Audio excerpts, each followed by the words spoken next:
여러분 안녕하십니까? 포항 MBC 뉴스투데이입니다. 오늘도 대구와 경북의 아침 기온은 영하권을 보이며 평년보다 낮겠습니다. 바람도 약간 강하게 불어 체감 온도는 더 낮게 느껴지겠는데요. 자세한 날씨 유아경 기상캐스터가 전해드립니다. 오늘도 나가실 때 따뜻하게 입고 나가셔야겠습니다. 현재 경북 북동 산지를 중심으로 한파경보가, 경북 일부 지역에는 한파주의보가 발효 중인데요. 오늘도 아침 기온은 대구와 포항 영하 3도, 안동은 영하 8도로 내일까지는 평년보다 낮겠습니다. 낮 기온은 최고 5도 선 예상되고요. 오늘도 바람이 약간 강하게 불어 해가 떠도 강추위가 이어지겠습니다. 오늘 오후까지 경북 서부 내륙과 경북 북동 내륙에는 눈이 조금 날리는 곳이 있겠고요. 더불어 눈이 많이 내렸던 경북 북부 내륙과 울릉도 독도를 중심으로 빙판길과 도로 살얼음이 나타나는 곳이 많아 각별히 유의하시기 바랍니다. 한편 경북 동해안은 오늘 바람이 순간풍속 시속 55km 이상으로 강하게 불겠고요. 건조주의보도 발효 중인 가운데 대구와 그 밖의 경북에서도 대기가 차차 건조해질 전망입니다. 내일까지 영하권 추위와 강한 바람이 기승을 부리겠고요. 모레 비 또는 눈 소식과 함께 기온은 차차 평년 수준을 회복할 전망입니다. 날씨였습니다. 이번 주 프로축구 K리그1 개막을 앞두고 포항 스틸러스가 시즌권 예매와 팬사인회를 가졌습니다. 스틸러스 선수들은 지난해 코리아컵 2연패 영광에 힘입어 올해도 좋은 성적으로 보답하겠다고 말하자 팬들은 응원의 박수로 화답했습니다. 김기영 기자가 보도합니다. 하나, 둘, 셋, 파이팅! 포항시청에서 열린 시즌 예매권 판매 행사에 팬들은 아침부터 선수들을 기다리며 스틸러스에 대한 애정을 과시했습니다. 15장짜리 시즌권은 40% 할인된 13만 원. 이강덕 포항시장은 1호 구매자를 자처하고 올해도 좋은 성적으로 시민들에게 기쁨과 감동을 안겨달라며 덕담을 전했습니다. 박태하 감독은 태하 드라마 시즌2를 약속했습니다. 저희들 지난해보다는 훨씬 나은 전력으로 동계훈련 잘 준비했고 올해는 지난해보다 더 나은 성적으로 팬들 성원에 보답할 예정입니다. 통산 464경기를 뛰어 현역 선수로는 최다 출전 기록 보유자인 스틸러스의 맏형 신광훈 선수는 올해도 경기장에서 팬들의 변함없는 성원을 부탁했습니다. 처음 팬분들이랑 이렇게 뵙는 현장인데 되게 많이 와주셔서 감사드리고 또 저희 이제 화요일 날 첫 경기 하는데 그때도 많이 와주시면 감사드리겠습니다. 축구 꿈나무들은 저마다 응원하는 선수들의 이름을 부르며 힘찬 응원을 전했습니다. 준익료 선수한테 이번 시즌에 처음 들어왔으니까 포항 스틸러스에서 잘 해주시면 좋겠고 다른 데로 이적 안 가면 좋겠어요. 팬들로부터 기운을 듬뿍 받은 포항 쇠돌이들은 오는 11일 홈에서 J리그 가와사키 프론탈레와 2024-2025 ACLE 리그 스테이지 7차전을 오는 15일에는 대전 하나시티즌과 K리그1 공식 시즌 개막전을 가질 예정입니다. MBC 뉴스 김기영입니다. 경주시는 지난 7일 경주예술의 전당에서 2025 에이펙 범시도민 지원협의회 출범식과 성공개최 기원음악회를 개최했습니다. 참가자들은 에이펙 성공개최를 위해 성숙한 시민의식 고취, 선진 관광 문화 확산, 청결한 도시 환경 조성, 지역 문화산업 홍보에 함께 노력하기로 다짐했습니다.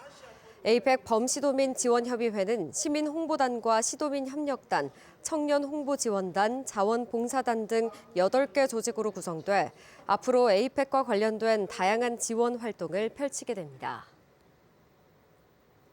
이재명 더불어민주당 대표가 경주 아시아태평양 경제협력체 지원을 위한 국회 특별위원회 설치를 제안했습니다. 이재명 대표는 지난 7일 열린 최고위원회의에서 대한민국에 매우 중요한 국제 행사가 예정돼 있다며 경주 에이펙의 성공적인 개최를 위해 우리 모두가 힘을 모아야겠다고 밝혔습니다. 또 그는 오는 10월 열리는 경주 에이펙은 대한민국의 회복력, 굳건한 정치 경제 시스템을 전 세계에 보여줄 절호의 기회라고 생각한다며 국가 중대사업 앞에 여야가 따로 있을 수 없기 때문에 국민의힘, 국회에 경주 에이펙 지원 특위를 만들어 지원에 함께 해주길 요청드린다고 말했습니다. 포항 앞바다에 막대한 양의 석유와 가스가 묻혀 있을 가능성이 높다는 대통령의 발표에 포항 시민들은 제2의 영일만 기적이 일어날 수 있다며 큰 기대를 걸고 있었는데요. 그런데 첫 시추 결과 경제성을 확보할 수 없다는 결론이 나오면서 포항 시민들은 실망감을 감추지 못하고 있습니다. 포항시는 나머지 6개 공구에 석유가스가 매장됐을 가능성은 남아있다며 아직 실망하기에는 이르다는 입장입니다. 이규설 기자입니다. 지난해 6월 윤석열 대통령은 갑자기 포항 영일만 앞바다에 대규모 석유와 가스 매장 가능성이 높다고 발표했습니다. 우리나라 전체가 천연가스는 최대 29년, 석유는 최대 4년을 넘게 쓸 수 있는 양이라고 판단됩니다. 담당 장관도 아닌 대통령이 직접 석유와 가스 매장 가능성을 언급하자 포항은 축제 분위기였습니다. 포항 도심에 고급 외제차가 돌아다니는 사진이 등장하기도 했습니다. 곧이어 석유공사는 포항시에 사무실까지 설치했고 최근 포항시는 대왕구르의 프로젝트와 연계한 지역자원시설세 입법화를 발표하며 사업 성공에 대한 기대감을 드러냈습니다. 그런데 대왕굴의 첫 탐사 시추 결과는 딴판이었습니다. 정부는 1차 탐사 시추 결과 대왕굴의 시추 과정에서 가스 지구가 잠정적이지만 일부 있었다. 규모가 유의미하지는 않고 경제성 확보 수준은 아니다라고 발표했습니다. 포항시는 나머지 6개 공구에 석유 가스가 매장됐을 가능성은 남아있다며 아직 실망하기엔 이르다는 입장입니다. 첫술에 배부를 수가 없고 확률적으로 한 번만에 모든 것을 결과를 판단하기에는 이릅니다. 아직까지 여러 유망 지점이 있으니까 그 지점에 대한 추가 시추를 통해서 1,000만 명 서명을 목표로 진행 중인 대왕구례 프로젝트 예산 추가 반영 촉구 범시민 서명 운동 역시 계속 추진하기로 했습니다. 달집 태우기 행사장에 오프라인 서명 운동을 할 겁니다. 또 그렇게 계속 이어가기도 하고 온라인 쪽으로는 1,000만 명 범국민 시민운동, 서명운동을 계속적으로 펼쳐나갈 계획을 현재는 가지고 있습니다. 정부도 나머지 6개 공구에 석유 가스가 매장됐을 가능성은 남아있다며 해외 기업의 투자를 유치해 시추 탐사를 이어가겠다고 밝혔습니다. 포항 시민들은 시추를 더 해보는 게 필요하다며 희망을 버리지 않고 있지만 대통령이 직접 발표한 장밋빛 청사진에 너무나 큰 기대를 걸었던 만큼 허탈한 표정을 감추지 못하고 있습니다. MBC 뉴스 이규설입니다. 포항시는 인공지능 서비스인 딥시크의 보안성 검토가 완료될 때까지 행정 업무용 네트워크에서 해당 서비스의 접속을 일시적으로 차단한다고 밝혔습니다. 시는 향후 관련 기관 및 전문가와 협력해 딥시크를 비롯한 AI 서비스의 정보 보안과 개인정보 보호 기준을 강화하고 안전한 디지털 환경을 조성하기 위해 지속적인 점검을 실시할 방침입니다.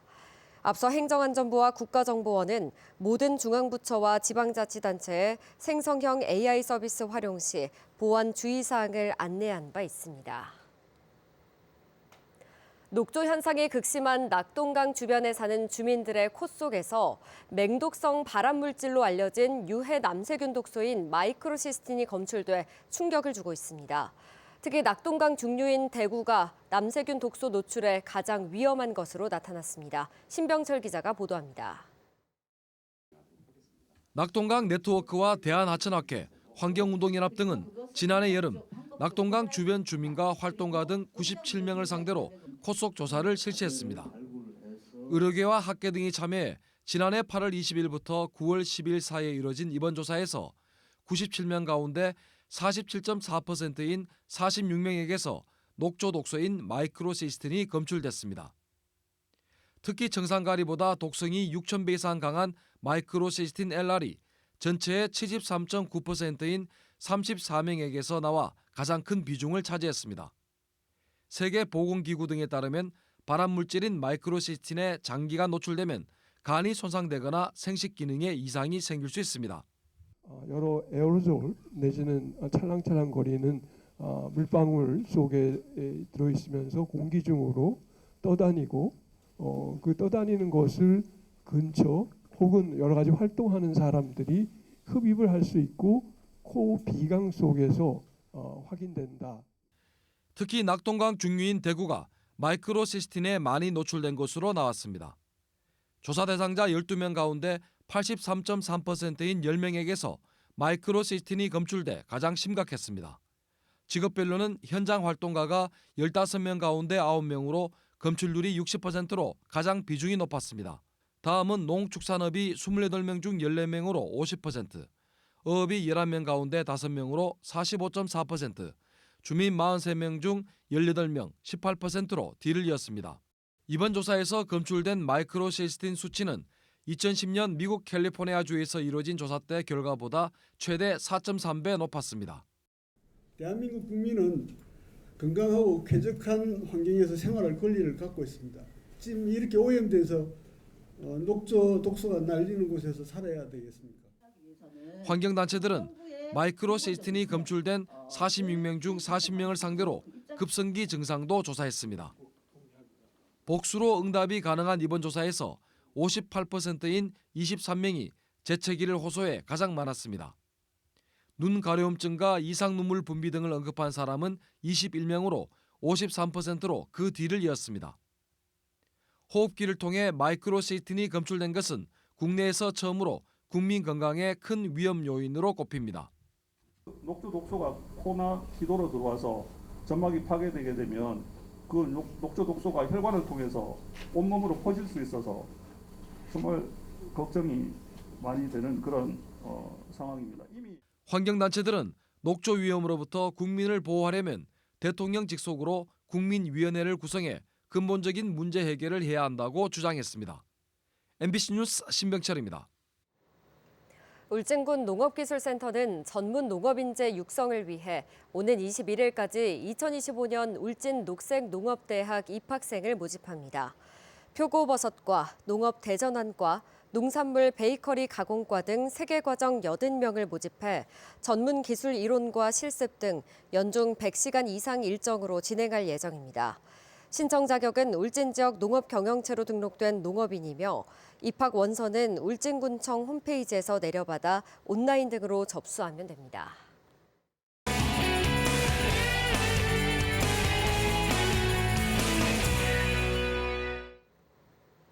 중국 하얼빈에선 동계아시안게임이 한창인 가운데 의성군청이 남자 컬링 대표팀으로 출전해 금메달을 노리고 있는데요. 이들의 뒤를 잇는 고등학교 후배 컬링 선수들 역시 이번 주 강원도에서 시작하는 동계체전 우승을 위해 얼음판을 달구고 있습니다. 박서련 MBC 청소년 기자가 전합니다. 선수복을 입은 학생들이 컬링 경기를 펼치고 있습니다. 경기장의 추운 환경도 잊은 채 동료들과 의논하며 부족한 부분을 개선해 나갑니다. 아직 어린 학생들이지만 경기에 임하는 모습은 성인 선수들 못지 않습니다. 한 달 뒤에 이제 전국체전에서 좋은 결과를 얻고 이제 그걸 바탕으로 성인 돼서까지 좋은 결과로 이어지면 좋겠습니다. 지난해 세계선수권 대회에서 우승을 차지하며 컬링 명문으로 자리매김한 의성고등학교. 지난 몇 년간 전국체전에서 금메달을 획득한 적은 없기에 이번 대회에 거는 기대가 큽니다. 저희가 한동안 한 3, 4년 동안 전국체전 금메달이 없기 때문에 일단 저희가 한번 따오는 게 제일 큰 목표이지 않을까 싶습니다. 남은 기간 동안 열심히 준비해서 한번 금메달 따보도록 하겠습니다. 연습에 참여한 건 3학년 선수뿐만이 아닙니다. 후배 선수들이 직접 연습 상대가 되어주며 선배들의 훈련을 돕고 있습니다. 올해 의성고등학교 막내로 입단한 지 1년 정도 다 되어갔는데 이번 형들 동계체전 나가는 거에서 형들 우승하기를 열심히 응원하겠습니다. 코앞으로 다가온 2025 전국 동계체전. 메달을 향한 학생들의 노력이 컬링장을 가득 채우고 있습니다. 메달을 향한 학생들의 노력이 모여 전국체전에서 좋은 성과를 이루길 응원합니다. MBC 청소년 기자 박설린입니다. 경주시가 출산과 육아로 경영에 어려움을 겪는 소상공인을 위해 4억 8천만 원을 들여 소상공인 출산장려 아이 보듬 사업을 실시합니다. 소상공인의 경영 공백을 줄이기 위해 대체 인력 인건비를 지원하는 사업으로 출산일 기준 1년 이내 최대 월 200만 원을 6개월간 지원하고 업체당 최대 지원 한도는 1,200만 원입니다. 지원 대상은 올해와 지난해 출산했거나 출산 예정인 소상공인 또는 배우자로 사업장과 거주지 주소가 모두 경북에 있어야 합니다. 정부가 국내 모든 공항에 조류 탐지용 열화상 카메라와 레이더를 도입하기로 했습니다. 또 야간과 주말에 1명만 근무하는 포항 경주공항 등 전국 7개 공항에 상시 2인 이상 근무를 원칙으로 하고 4월까지 새로운 인력 기준을 마련하기로 했습니다. 국토부는 또 방위각 시설인 로컬라이저 개선과 활주로 이탈 방지 시설인 이마스 설치 계획도 추진하기로 했습니다. 영덕군은 올해부터 친환경 보일러 설치 및 교체 지원 사업의 대상을 확대하기로 했습니다. 지원 대상은 기초생활수급자와 다자녀 가구, 한부모 가족 등으로 올해부터는 도시가스 미공급 지역의 화목, 연탄, 기름 보일러도 대상에 포함해 한 대당 60만 원씩 선착순으로 총 68가구에 지원합니다. 친환경 보일러는 대기오염 물질 저감 효과가 크고 에너지 효율이 높은 보일러로 한국환경산업기술원의 환경표지 인증을 받은 제품입니다.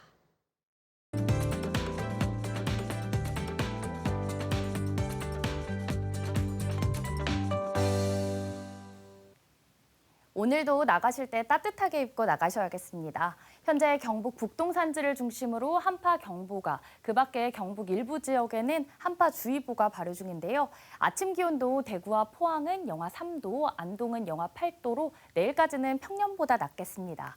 낮 기온은 최고 5도 선 예상되고요. 오늘도 바람이 약간 강하게 불어 해가 떠도 강추위가 이어지겠습니다. 오늘 오후까지 경북 서부 내륙과 경북 북동 내륙에는 눈이 조금 날리는 곳이 있겠고요. 더불어 눈이 많이 내렸던 경북 북부 내륙과 울릉도 독도를 중심으로 빙판길과 도로 살얼음이 나타나는 곳이 많아 각별히 유의하시기 바랍니다. 한편 경북 동해안은 오늘 바람이 순간풍속 시속 55km 이상으로 강하게 불겠고요. 건조주의보도 발효 중인 가운데 대구와 그 밖의 경북에서도 대기가 차차 건조해질 전망입니다. 위성 영상입니다. 오늘 전국적으로 중국 상하이 부근에서 동쪽으로 이동하는 고기압의 영향을 차차 받겠습니다. 자세한 지역별 날씨 보시면 오늘 우리 지역 대체로 맑겠고요. 미세먼지는 보통 수준 예상됩니다. 바다의 물결은 0.5m에서 최고 1.5m로 잔잔하게 일겠습니다. 오늘 아침 대구의 기온은 영하 3도, 구미는 영하 8도 가리키고 있고요. 낮에는 대구 5도, 구미도 5도 예상됩니다. 안동의 현재 기온은 영하 8도, 봉화는 영하 16도로 매우 춥습니다. 낮에는 안동 3도, 봉화는 0도에 그치겠습니다. 포항의 아침 기온은 영하 3도, 낮 기온은 5도 전망됩니다. 내일까지 영하권 추위와 강한 바람이 기승을 부리겠고요. 모레 비 또는 눈 소식과 함께 기온은 차차 평년 수준을 회복할 전망입니다. 날씨였습니다. 이상으로 포항 MBC 뉴스투데이 마칩니다. 시청해주신 여러분 고맙습니다.